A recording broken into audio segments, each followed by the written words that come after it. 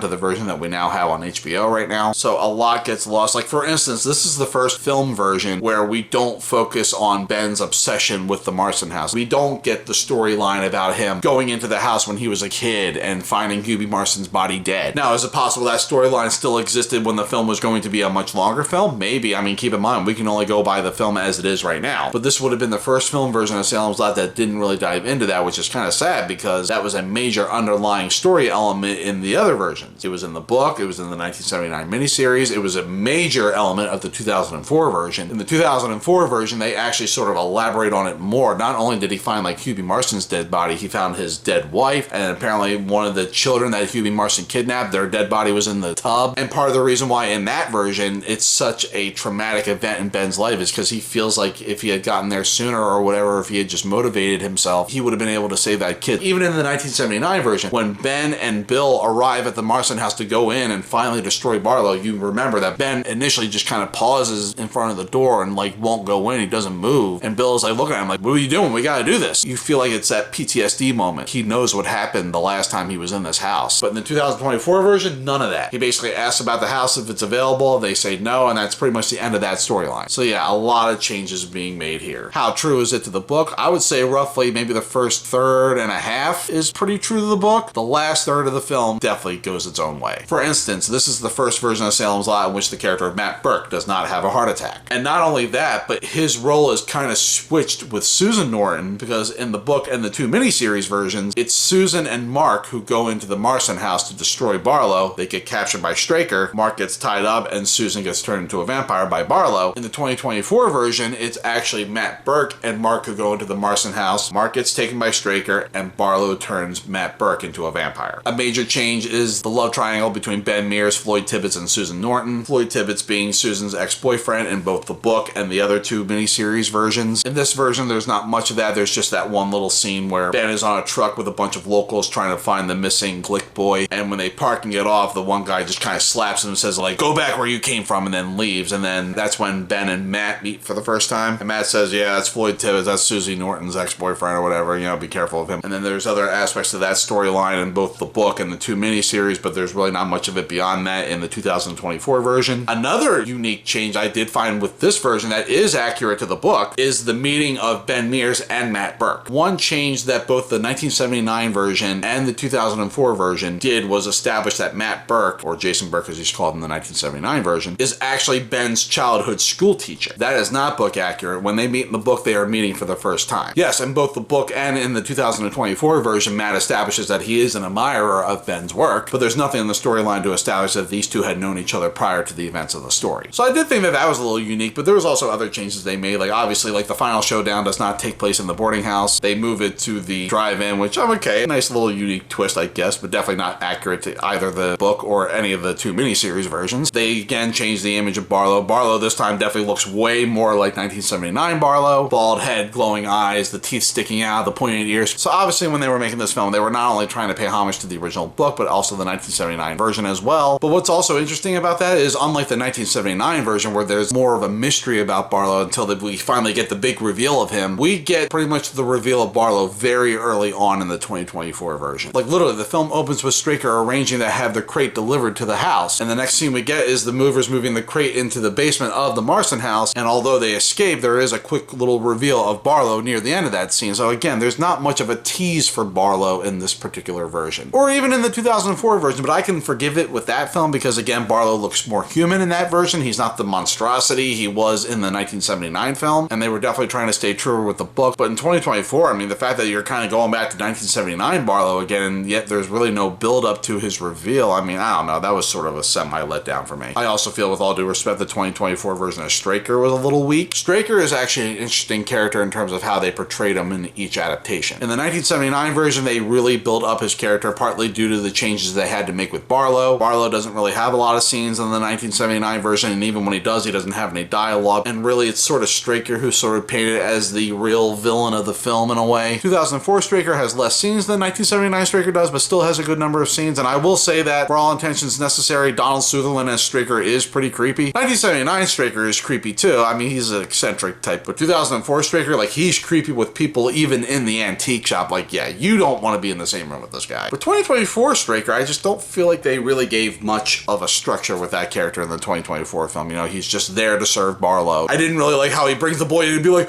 Master, a sacrifice! I really don't like the way Straker is killed off both in the book as well as the 2004 and the 2024 version. He just gets knocked out by Mark and then Barlow just drains his blood. I mean, I'm not saying his death in the 1979 film was great either, but at least he survived long enough in that film to have a little bit of a showdown with them before he gets taken out and they go into the basement to destroy Barlow. Another weird change is the character of Ann Norton, Susan's mother, who, you know, I remember when I was reading the book, I thought to myself, wow, I didn't realize how much of a freaking bitch Susan's mother was. Like, yes, both in the 1979 film and the 2004 version, it's heavily implied that Susan Norton's mother does not like Ben Mears at all. Probably more so in 2004 than 1979, but in the book, she is demanding that Susan not see this guy anymore. He's gonna hurt you. He got into a motorcycle accident that killed his wife. She is arguing her case to the T for why Susan should not be with Ben Mears. And then at some point later on in the story, she gets like sort of in a semi-vampiric stage and goes to the hospital with a gun. Now they sort of take this storyline and they revisit it for the 2024 version, because basically Susan's mother has been turned into a semi-servant of Barlow, and we get the scenes later on at the drive-in where she has the shotgun. It's just, they just decided to go batshit crazy at this point. And that was just a plot element that I just thought, I don't know if I agree with this. Overall, I would say the 2024 film is a more entertaining film than the 2004 version. The 2004 version definitely flows more like a typical mid-2000s TV movie, and again, sort of has the same faults of the books. It just focuses on too many different storylines at the same time. Whereas the 2024 version, again, it does sort of condense everything. It would have been nice for more character development, but I found it to be a roughly entertaining film. I will say I definitely liked it better than my friend Ansel did. He hated the 2024 version when it came out. I remember him going on Instagram, putting in his Instagram stories about how much he hated the 2024 version. I mean, it's not great. Is it better than 1979? No. Better than 2004? I like it a smidge better than 2004. I do regret to say there isn't a lot of people in the 2024 version that I'm that familiar with, but I cite that more as a reflection of me just being more out of touch with more recent films than me just not knowing who these people are. Like Lewis Pullman, who plays Ben Mears, I definitely recognize him as the son of Bill Pullman. William Sadler, who played Parkinson School SMP, I definitely seen him in films. In fact, if I'm not mistaken, I think he was supposed to play Barlow at one point, but I guess that didn't go through. I would rank it as the least in terms of how close it was to the book, particularly the last third of the film. I just feel like it just sort of went batshit crazy. Definitely the least dramatic ending for Barlow. I mean, he just gets staked through the mouth and that's it. Yeah, I mean, it definitely had its weak moments. Hopefully someday we will get the supposed longer version of this. This definitely seems like a film that, much like the 1979 version, would benefit much more with a longer version. I know sometimes making a movie longer doesn't always make it better, and I definitely would know that. I've seen longer cuts of film where they restore stuff that was cut out before, and I just look at it within the context of why it was cut in the first place, and I'm like, yeah, we don't need it. Salem's Lot, particularly the 1979 version, in my opinion, does not fall in that category. In my opinion, you definitely need to see the 1979 version in full, and hopefully someday we might get a director's cut version of the 2024 version just to give a sense of how much we could have gotten with that film if we had gotten maybe more character development, or maybe just exploring other areas of the story, whether it was accurate to the book or not. Who knows? All around, it was a decent film. Not bad, not terrible. I mean, I didn't mind rewatching it, but it definitely feels like it was lacking a lot of the substance that helps give the story the beef that it really needs. So that's really all I want to say as far as the iterations of Salem's Lot in terms of the book and the 3 screen adaptations that followed it. Now I want to focus on the thing that really was sort of the brainchild for this video, if you will. This was announced back in December of 2025, and as soon as it was announced, I was like, hell yeah, fuck yeah, I'm buying that. And that is this, the Arrow limited edition 4K Blu-ray set. If you recall, a couple weeks ago, I actually did a YouTube short showing off the unboxing of this set, which I guess if you want, you could sort of say was sort of a spoiler of sorts for this video. Now, this is not the first Arrow release I've ever owned. I have a few of their releases. I have their RoboCop release, both in 4K and not in 4K. I have their regular Blu-rays for An American Werewolf in London, as well as Conan the Barbarian. But as of right now, they've only released Salem's Lot in 4K Blu-ray only, which is fine. So as you can see, it's a very nice looking set. It's in a very nice hard sleeve cover right here. As you can see, we got the classic poster image there. Barlow over the Marston house, Salem's Lot, Arrow video, back with the summary and all the contents. I'll talk about that in a few minutes. Slide our thing off. We have a nice hardcover slip box here. Again, we have the same image again. Here's our Blu-ray set, but before I get into that, I'll show off some of the other stuff that's in here. This nice little book, a great image there of Ralphie Glick at the window. On the back, we have Barlow and Straker. And I've been flipping through this book for the past week or so. It's got some nice pictures in here, definitely some nice little reviews and stuff. There's an interview in here with director Tobe Hooper, an interview with actor Lance Kerwin, as well as an interview with actress Julie Cobb. The same Julie Cobb interview that's also in this book. Obviously, Tobe Hooper is no longer with us, as well as Lance Kerwin, who played Mark. So yeah, these are definitely interviews that are predating this set by a couple years. And the last little goodie in here is a poster, which as you can see is folded up. It's a double-sided poster. The first side just has the regular Salem's Lot poster image there with Barlow over the Marston house. The opposite side is actually an Italian poster, which looks really cool. And then one more little goodie that came with this that's inside the Blu-ray set here is a sticker, the Salem's Lot sign, the same sign that you see when Ben enters the town at the beginning of the film. That's really it as far as the goodies. Now we'll move on to the Blu-ray set itself. As you can see, it does still have the same cover image there. The back contents is pretty much the same as you saw on the slip cover. One nice feature that's kind of prominent with a lot of Arrow releases is that they give you a reversible cover. So on one side, you do have the regular image here, but much like with that poster, you have a reverse cover here that does have that Italian poster image. Obviously, it says Salem's Lot instead, but yeah, that's another alternate cover image if you want. I personally prefer the classic image here, so I've just been keeping it like that. Anyway, I figured now we'll just get to the actual contents of the set. 4K Ultra HD limited edition contents, brand new 4K restorations of both the original 2-part miniseries and the shorter theatrical cut distributed internationally. 4K 2160p UHD Blu-ray presentations and in Dolby Vision HDR10 compatible of both versions of the film, original lossless mono audio, optional English subtitles for the deaf and hard of hearing, reversible sleeve featuring 2 original artwork options, collector's perfect bound booklet containing new writing on the film by critic Sean Abley, Saoirse Ní Flaine, I apologize if I butchered your name there, and Richard Kadri, plus select archival material featuring interviews with director Toby Hooper and stars Lance Kerwin and Julie Cobb, Salem's Lot Talent signed sticker, double-sided fold-out poster featuring 2 original artwork options. Okay, we pretty much saw all that. Disc 1, original TV miniseries version. 2 viewing modes, and this is a big reason why I wanted this. Play as miniseries in 2 parts as per the original broadcast or as extended movie. Brand new audio commentary by film critics Bill Ackerman and Amanda Reyes. Archive audio commentary by director Toby Hooper. Alternate TV footage, commercial bumpers, and original broadcast version of The Antler's death. Original shooting script gallery. Disc 2, theatrical version and extras. Brand new audio commentary by film critic Chris Alexander. King of the Vampires, a new interview with Stephen King biographer Douglas Winter. Second Coming, a new appreciation by author and critic Grady Hendrix. New England Nosferatu, a new interview with filmmaker Mick Garris. Fear Lives Here, a new featurette looking at the locations of Salem's Lot today. We Can All Be Heroes, a new featurette with film critic Heather Wixson, co-author of In Search of Darkness. A gold standard for small screen screams, a new featurette with film critics Joe Lipsett and Trace Thurman, co-hosts of the podcast Horror Queers. Trailer image gallery. So yes, first I want to talk about what really attracted me to this set really from the onset. Well, first off, the prospect of having Salem's Lot in 4K intrigued me enough because I love this film. But yes, this does feature new restorations in 4K of both the miniseries as well as the European theatrical version. For disc 1, and this was again a major reason why I wanted to get this set, was the option of being able to watch the miniseries in either a 2-part version or as a extended movie. So case in point, you can watch it sort of similar to how it was on the VHS, just see it in 2 parts. Obviously, you won't have to change the disc. You can just pick whatever part you want to watch, or select the extended movie option and you can see it closer to how it was on either the Blu-ray or the DVD. I mentioned the commentaries. The commentary with Toby Hooper, for instance, does appear on the original Blu-ray. One thing I will note about the commentaries on the miniseries disc here is if you're watching the miniseries in 2 parts, you will not be able to select the commentaries. The commentaries only work if you're watching the extended movie option. Now, if you're going to the menu and selecting it that way, it'll just default to that version. But if you're doing it with like the audio button on your remote, that's only going to work if you're watching the extended movie cut. On the bonus features, you do get the original take of Bill when he's killed on the antlers, because as I mentioned earlier, they used a much more graphic take of that for the European release. But then when the miniseries got released on video later on, they actually restored the graphic take for that version. But at least it's nice that they actually included the original take here as an extra. I did think that was cool. Now the disc 2, and then disc 2 was another reason why I wanted to get this, because this is the first time since the VHS release that we actually finally get a new release of the European theatrical cut. I mean, I think maybe in Germany or somewhere, I think there was a DVD release of this, but here in the United States, this 4K release is the first time we've ever actually had a physical release of the European cut since this. And it was actually nice to see that again. It's definitely nice to see it in much better quality, because I mentioned earlier, even as a kid, a big reason why I didn't really like watching the European cut that much was because, aside from being much shorter, the print for the film just didn't look good. It was just the colors were drab, the audio was funky. Maybe it was passable for a home video release back in the 80s, but even by 98, it just seemed kind of dated. So yeah, it's definitely nice to finally get a nice high quality version of that European cut. I mean, granted, it's still not my preferred cut of the film. I still strongly recommend you watch the miniseries version if you're going to watch Salem's Lot for the first time. The overall restoration here for both versions looks really good. Very natural. The grain looks natural. Now, bear in mind, the miniseries here is restored from the original negative, whereas the European cut is actually restored from an inner positive. But it's still a good looking inner positive. One little blooper I'm glad they kept in here, which truth be told, I didn't even really notice until I was watching this version anyway. When Barlow dies and his skull shrivels up, in the shot right before his mouth falls open, if you look at the DVD release or even the VHS, you'll see a wire that was like holding the mouth shut, and then it just disappears right when the mouth opens. For the original Blu-ray release, they kind of digitally got rid of the wire. You see like a brief glimmer of it in one shot. For the 4K release, they actually left the wire in, which I kind of liked. So yeah, a very nice restoration done by Arrow. I mean, it definitely looks good. The colors look good. The audio tracks are good. I know there were some concerns that apparently the audio was out of sync. I mean, I watched the full miniseries, and I mean, nothing was really sticking out to me. The only scene where it looked like it might be semi out of sync is the scene of Ben and Susan at the diner. I mean, that looked like the video was maybe a smidge ahead of the audio, but not much that like it's gonna stick out to anybody. And bear in mind, I have a pretty janky 4K Blu-ray player to begin with. So the fact that I can honestly say I watched this on this, and as far as it being out of sync, I mean, nothing really stood out to me. I think that actually kind of says something. Now to talk a little bit about the extras. Now the extras for me are sort of the somewhat let down with this release, because I'm not really too big on interviews with like people who pretty much didn't really have much to do with the films themselves. I can understand in some situations where, like I say, it's an older film where most of the people involved with those films have since passed on and they can't interview those people anymore. But with Salem's Lot, there's still quite a good, decent number of people who did this film who are still with us. Bonnie Bedelia is still with us, Julie Cobb is still with us, George DeZunza is still alive. They didn't really have big roles in the film, but Barbara Babcock, Bonnie Bartlett, they're still with us. Richard Kobritz, the producer, he's still alive. So I mean, I just don't understand why they didn't reach out to some of these people, but whatever. Some of the people they interview I am familiar with. Like, I know who Mick Garris is. I heard of Grady Hendrix. One thing I do love about the Mick Garris interview on here is he has the fucking Creature from the Black Lagoon pinball machine behind him during his interview, and I just love that. I just thought that was a nice little touch. I mean, hey, we're all monster kids, aren't we? But yeah, that's probably my one little minor gripe with this. I do wish there were some extras involving the people who were actually involved with the film. But there's still some nice extras on here. I mean, there's a featurette where they show off the locations of Salem's Lot, which that's cool, but I mean, at the same time, you know, I see YouTube videos on that. For instance, one channel I follow here on YouTube is Grim Life Collective. They did a Salem's Lot video a few years ago, so I mean, that's not exactly new content as far as I'm concerned, but still neat to have a video like that on here. It says trailer. There's actually 3 trailers. One trailer is for the 1979 miniseries. It's the same one that's on the DVD and the Blu-ray. The other 2 trailers is there's one for Return to Salem's Lot, and then there's also a trailer for the 2024 film. So that's really about it as far as what I want to cover with this actual release. It's definitely definitive in my opinion in terms of what I wanted out of watching the movie itself. I did sort of want a release that provided the 2-part option like the VHS because I just sort of want to see it in full like that. But at the same time, I didn't necessarily want them to drop the extended option like it is on the regular Blu-ray. And also I did, even though it's not my favorite cut of the film, I did sort of want them to include the European theatrical cut. The fact that this covers all 3 of those options is sort of what made this a no-brainer in terms of me wanting to get this. But in terms of like the extras, I mean, unfortunately, it still sort of falls short in my book, which sort of goes back to the reason why I bought this to begin with. A major reason I was super excited to get this book, and a big reason why I'm glad I have this book, is because, truth be told, there really is not a lot of documentation on this film. No documentaries, not a lot of recorded interviews with a lot of people. I mean, there's some interview bits with Toby Hooper on YouTube, but really there's not a lot of published materials in terms of like interviews or documentation about the making of this film. Not a lot. And even what little has survived is mostly in printed materials, and a lot of it has been republished into this book. So for anybody out there who wants like a documentary on Salem's Lot, this book is as close as you're gonna get to it. Even David Soul, who played Ben Mears, I mean, he passed away about 2 years ago, but about 4 or 5 years ago, he actually did a Salem's Lot video on his YouTube channel, and that was literally the first time I had ever seen him on camera talking about his experience making Salem's Lot. Now, supposedly, I don't know how true this is, but I did hear one rumor that apparently when Salem's Lot came out on video in the 80s, he wasn't being paid residuals for it, and supposedly, I guess that sort of dampened his take on the film, at least to the point that I guess he just didn't want to talk about it for a time. But even that aspect of it aside, like going back to like this making of book, pretty much everyone who was involved with this film had pretty much nothing but good things to say about it. Toby Hooper had a great time making it, David Soul, James Mason, all these people had a great time making this film. Probably the one person I'm sure had the roughest time was Reggie Nalder, who played Barlow, because they had a really hard time maintaining his makeup, and he has gone on record saying the makeup was definitely uncomfortable. For instance, Brad Savage, who played Danny Glick, you know, he did a podcast a few years ago, and he talked about like the contacts they had to wear. It's like wearing like half of a ping pong ball. It's not like comfortable stuff. Definitely uncomfortable compared to the stuff that they would use today. But like those aspects aside, pretty much everybody who has spoken about Salem's Lot, or at least has come forward and spoken about Salem's Lot, has pretty much had nothing but good things to say about it. So it's just really sad that there's been like no documentation on this film, like almost nothing. Like on the DVD, the only extra we got was the trailer, and pretty much the same thing with the Blu-ray, just the trailer. We get a Toby Hooper commentary, that's about it. And even still with the Arrow release, it's just sad that they couldn't really cover all the bases by interviewing other people who were involved with it. I mean, whatever. I want to give Arrow the benefit of the doubt. Maybe they did try to reach out to these people and it just didn't work out, which also might explain why we had some interviews published in those books. I mean, again, they were pretty much archival interviews, but just to kind of cover the fact that they didn't really interview people involved with the film, they figured, well, we can at least publish some archived interviews in the booklet instead. But that aspect of it aside, this is now my go-to version of watching Salem's Lot. Salem's Lot is not the first Stephen King story I became aware of. I mean, I definitely saw most of The Shining at one point when I was younger. I saw bits of Carrie and Christine at one point. I can't remember if that was before or after Salem's Lot. But Salem's Lot is definitely the first Stephen King story like I became a major fan of. Like, this was the first time I ever owned a Stephen King story on anything. And it's a good book too. I definitely recommend the book. I mean, yeah, some of it's a little dated. In fact, there's actually an introduction section in this copy that I have by Stephen King. Even though he still picked this as one of, if not the favorite of his books, he's still noted in the introduction that, yeah, the book is a little dated. But again, I think that has more to do with the structure of the book, just focusing on different storylines at the same time, which again, maybe 50 years ago, that would have been a stronger story structure, but now in the 2020s, maybe that's not necessarily necessarily the structure to go with, but it's still a very effective book. And in the end, it spawned what is probably my all-time favorite horror film ever. And this, for me, is really the holy trinity as far as my Salem's Lot collection goes. The original novel, the Tony Earnshaw book on the making of the miniseries, and the new Arrow 4K release. And the other versions are unique in their own ways. I do hope that maybe someday we will get an extended version of that 2024 movie, just to see if the additional context of certain things might actually help improve the film. I mean, not that it's a bad film, but much like when you compare the European cut of this to the miniseries cut of this, I feel like that could be very well the same case with the 2024 version of Salem's Lot. So I'll kind of start wrapping it here. I do appreciate you all sitting here with me today for this long deep dive, if you will. I do have sort of another video planned out that's a kind of deep dive of sorts. I mean, not necessarily as big a deep dive as this was, but it dives into another subject matter with films that is very near and dear to me that I definitely wanted to talk about. How long it will take for me to get that video done, who knows? I mean, it all depends on how long it takes for me to get this video out, but that's really where I stand at the moment in terms of content that's going to be coming out on this channel this year, so we'll see what happens. But as always, I appreciate you all for being here. Please like and subscribe if you can. Stay tuned for more stuff coming out on the channel. Stay safe out there in your ordinary everyday lives. And until then,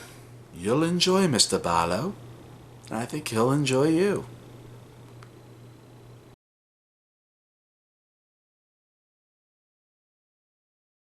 Alright everyone, a quick little bonus clip for you, if you will. I'm actually filming this segment of the video on my phone because, believe it or not, I actually used up most of the space on my SD card doing the main portion of this video. But anyways, at the time that I'm recording this, I filmed the main portion of this video yesterday. And literally last night, somebody online pointed something out. Apparently, there's an Easter egg feature on this set. If you're watching disc 1 with the miniseries, if you go to the main menu and click play movie, it'll give you the list of options on how you want to play it. Scroll down to play part 2 of the miniseries. Don't select it. Instead, click the right button on your remote. What that does is it'll play part 2 of the miniseries, but with the less gory version of Bill's death. And even with some of the reactions I've been seeing this set get lately, I've been seeing comments of people saying, well, why didn't they just use the less gory version for the miniseries and the gory version for the movie version? Well, to all you who've been making those comments and you want something that's closer to the original 1979 airing, there is an Easter egg feature on here that will allow you to do that. So if you really break it down, disc 1 here has 3 versions of the miniseries. You can watch it in 2 parts with the gory version of Bill's death, which is my personal preferred way to do it, or you can watch it in 2 parts with the less gory version of Bill's death, which will be closer to the original airing anyway, or you have the extended movie option. And I did test it. I don't think the Easter egg feature works with the extended movie option, but that's okay. And then yes, as a final bonus on disc 2, you have the shorter European cut. So just figured I'd quickly throw that out there. As soon as I read that last night, I was like, ah, damn it, I gotta go back and film a segment for that now. But nonetheless, that's still a cool feature to have. Anyways, I'm definitely gonna wrap this video now. I appreciate you all who joined me on this very long retrospective of one of my all-time favorite horror stories. As always, stay safe out there, take care, stay tuned for more stuff. I appreciate you all, you're the best. Have a good day. Thank you very much.